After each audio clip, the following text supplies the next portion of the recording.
Baiklah anak-anak, kita lanjutkan ke kekongruenan pada segitiga ya. Nah, di sini pada segitiga ada kondisi-kondisi khusus yang menyebabkan kedua segitiga saling kongruen. Nah, apa saja? Kita lihat yuk. Yang pertama adalah ketika ketiga pasang sisi yang bersesuaian sama panjang. Nah, di sini ketiga pasang sisinya sama panjang ya. Maka kedua segitiga ini kongruen. Nah, kriterianya apa berarti? Sisi, sisi, sisi ya. Jadi sisi, sisi, sisi ya. Oke, yang kedua, dua pasang sisi yang bersesuaian sama panjang dan sudut yang diapitnya sama besar. Nah, di sini ada dua pasang sisi yang sama panjang, kemudian sudut yang diapitnya ya. Ini sama besar, sehingga kedua segitiga ini kongruen, memenuhi kriteria sisi, sudut, sisi. Sisi, sudut, sisi. Kemudian yang ketiga adalah dua pasang sudut yang bersesuaian sama besar dan sisi yang menghubungkannya sama panjang. Nah, di sini ada dua sudut ya, dua pasang sudut sama besar, kemudian satu sisi yang menghubungkan kedua sudut tadi ya. Ini sama panjang, maka kriterianya adalah sudut, sisi, sudut. Sudut, sisi, sudut. Kemudian yang keempat, kondisi dua pasang sudut yang bersesuaian sama panjang dan sepasang sisi yang bersesuaian sama panjang. Nah, ketika ada dua pasang sudut sama besar, kemudian satu pasang sisi sama panjang, maka kedua segitiga ini kongruen, memenuhi kriteria sudut, sudut, sisi ya. Sudut, sudut, sisi. Kemudian yang terakhir pada segitiga siku-siku. Nah, di sini sisi miring dan satu sisi siku-siku yang bersesuaian sama panjang. Sisi miringnya dan salah satu sisi siku-sikunya ini juga sama panjang, maka kedua segitiga siku-siku ini adalah kongruen. Oke, kita latihan dulu yuk. Nah, di sini ada dua soal ya. Perhatikan, buktikan bahwa segitiga ABC ya, ABC dan segitiga EDC ini adalah kongruen. Nah, kita buktikan kriterianya apa ya. Nah, di sini kita dikasih tanda atau kita dikasih informasi bahwa AC sama dengan CE. Tandanya apa? Nih ada stripnya nih ya. Ada strip 1. Berarti ini menunjukkan panjangnya sama. Jadi AC sama dengan CE ya, CE. Ya. Kemudian ada lagi yaitu BC dengan CD. Ini dikasih tahu ya.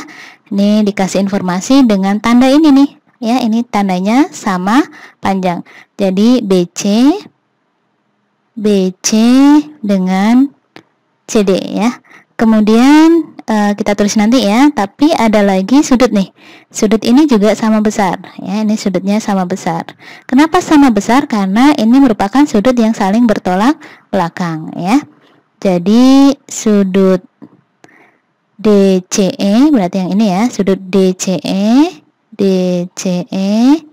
Nah, besar kita kasih simbol M ya. Besar sudut DCE sama dengan besarnya sudut ACB ya. ACB ya. Kenapa? Karena bertolak belakang ya. Bertolak belakang. Oke. Oh ya, yang ini kita kasih informasi ya, kenapa sama panjang, karena diketahui ya, diketahui ya. Oke, kemudian tadi BC sama panjang dengan CD ya. Kenapa? Karena diketahui ya, diketahui. Dari mana diketahui? Ya, karena dikasih tanda ini ya, tandanya ini nih. Nah, ini. Ya, nih ya, ini tandanya. Oke, jadi memenuhi kriteria apa ini? Sisi, sudut, sisi. Jadi kriterianya adalah kriteria atau kondisi yang menyebabkan kedua segitiga ini kongruen, yaitu sisi, sudut, sisi. Sisi, sudut, sisi. Oke ya. Sekarang yang kedua, buktikan bahwa segitiga PQS nih ya, kemudian kongruen dengan segitiga RQS. Ya, ini ya. Nah, buktinya apa? Perhatikan, kita dikasih informasi nih ya. Nah, ini sama ya, panjangnya ya. Jadi PQ sama dengan QR. PQ sama dengan QR. Kemudian ada lagi nggak? Nah, kita dikasih tanda lagi nih di sini. Dikasih informasi ya. Berarti ini panjangnya sama. PS sama dengan SR. SR. Kemudian ada lagi nggak informasi yang lain? Nah, ternyata QS. Nah, QS ini sama dengan QS ya.